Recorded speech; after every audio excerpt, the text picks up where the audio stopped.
What is going on, Mullen fans? Welcome back to A Financial Journey. So today I want to give you a good summary of what happened with Mullen behind the scenes today, because there was a lot of signs of cracking among the shorts. So I want to break that down and what that might result in.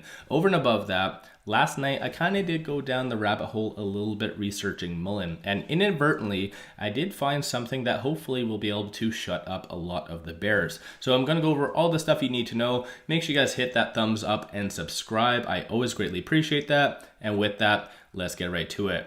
So looking at this intraday chart, absolutely epic day for Mullen. And there was a couple attributing factors that helped Mullen, one of which was shorts. Second point was this, so job opening. So good economic data did come out. And this data does insinuate that for the most part, the economy is fairly strong. And technically, if you do look at this data and it is well above the actual forecast, things are for the most part expanding. So once again, that might be a very, very positive sign for Mullen.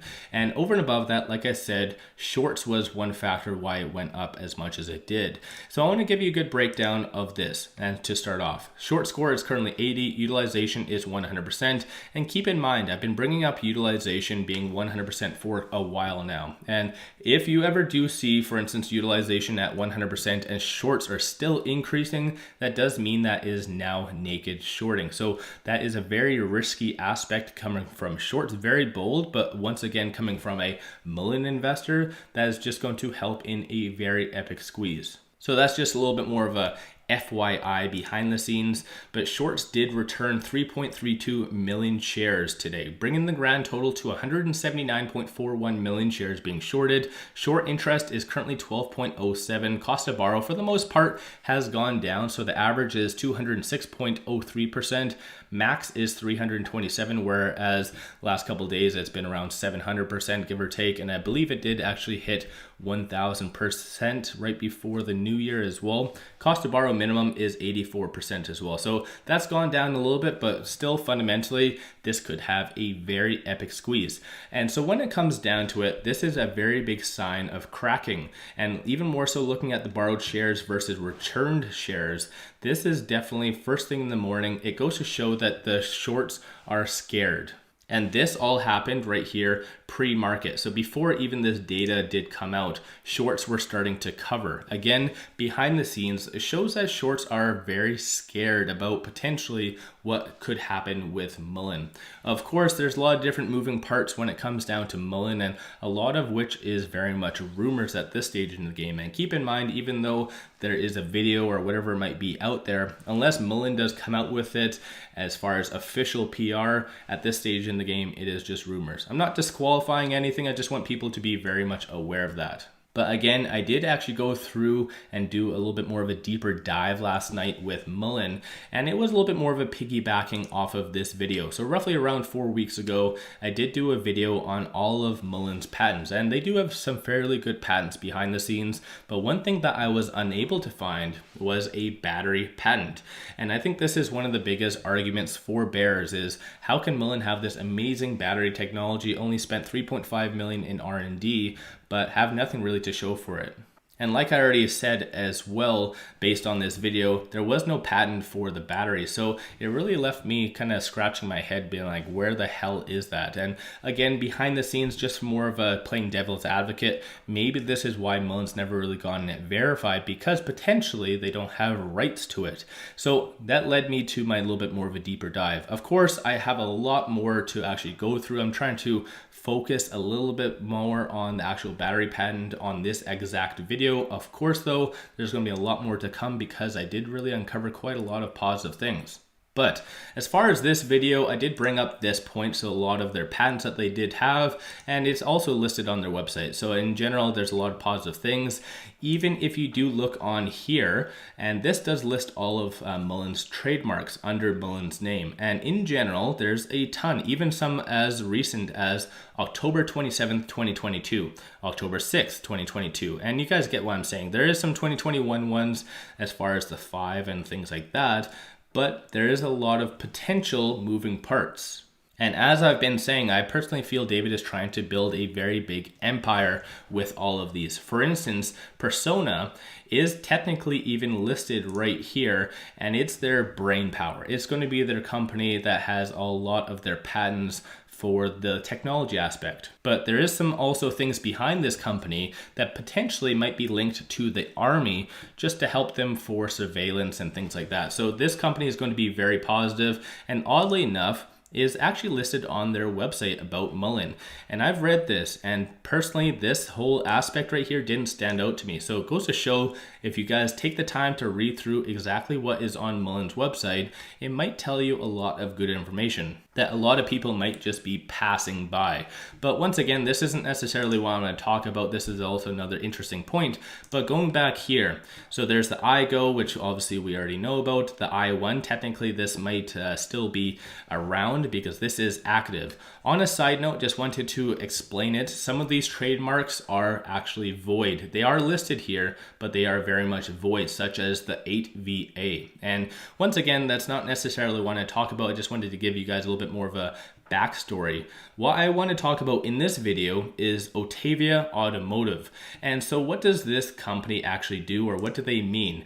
And so again, looking here, there is obviously trademarks that was filed, and when it comes to it, it's a completely separate company. And basically, for the most part, it does exactly the same stuff as what Mullen did behind the scenes. So when it comes down to it, there's a lot of good documents, as you can see right here, very much accessible. But what I want to draw your attention to is at the very bottom. So as you can see, who is sharing this actual trademark? So you do see Mullen Automotive did submit it on June 30th, 2021. In 2018, a DBI Lease Buyback Services LLC did actually try to trademark the exact same thing. And they did actually pull it back. And what I mean by that is they actually voluntarily gave it to Mullen. And so this technically was all signed at the very bottom right here, September 19th, 2019. So once again, a little bit more of an extra layer to the overall craziness that's been Mullen as of late, but it does look like DBI did voluntarily give Mullen 𝗖𝗢𝗡𝗘𝗖𝗧 Automotive, imagine what's possible, shaping the roads ahead of electric automation. I assume that's the rest of the wording, but like I said, all of these are for the most part now void with the exception of 𝗖𝗢𝗡𝗘𝗖𝗧. So once again, there's a little bit more additional information, a little bit more of a backstory when it comes down to this. It does look like they are voluntarily giving everything to Mullen. There is no actual dollar value listed anywhere right here. And once again, that might be positive sign, negative sign, I'm not really sure. And keep in mind, this came out in 2019. But to complicate things or just add an extra layer, in 2020, it does look like Drawbridge did technically sell DBI to Mullen. And it does look like it was a little bit more of a dilution aspect, but at the very bottom, or at the very top right here, it does say as of July 23rd, 2020, and it was signed and all that other fun stuff. But as you can see right here, who is now Drawbridge Investments LLC? Well, it does look like they were, for instance, obviously even based on this document, they were the holders and the actual owners of DBI. They were not unfortunately listed in this actual document where DBI did give Mullen these assets. So once again, adding an extra layer to the mix. But this 𝗖𝗢𝗡𝗘𝗖𝗧 Automotive, this is what is the very interesting one. But a little bit more of a side note, obviously, I just wanted to share with you, Drawbridge, technically as of right now, is still a investor in Mullen. They actually own 9.99% of Mullen. I don't know if that was very strategic, technically being right below that 10%, maybe so they don't actually have to be considered a big investor or an insider, because any company owning 10% or more has to be disclosed and their actions disclosed. So I don't know if this was on purpose, but they do have 11.8 million shares of Mullen. But once again, going back here, 𝗖𝗢𝗡𝗘𝗖𝗧 Automotive. So it does look like it was incorporated June 6, 2018. It does look like David was added as the CEO of this. But like I said, there's been a lot of moving parts. It does look like 𝗖𝗢𝗡𝗖𝗧 did have a lot of good patents, one of which was in regards to battery technology. Like I mentioned, going back here, Mullen has a ton of good patents in relation to a lot of different things. nothing particular for the battery technology. So this is where I beg the question, and hopefully we'll be able to shut up a lot of the bears, that 𝗖𝗢𝗡𝗘𝗖𝗧 technically did have the actual patent or potentially other variations behind the scenes. So once again, I think this is actually very optimistic. Hopefully I didn't confuse you guys. Reading through all these documents, especially very late at night, was very grueling to say the least, but definitely very interesting. And like I said, this goes down a little bit more of a Pandora's box kind of scenario, because there's a lot of different companies being listed in this whole grand scheme of things before even Mullen did that whole reverse merger to kind of get onto the stock exchange. So I think in general there's going to be a lot more videos of this, so hopefully I didn't confuse you guys too much. But again, a very good takeaway is 𝗖𝗢𝗡𝗖𝗧 does play a very big part in the grand scheme of things.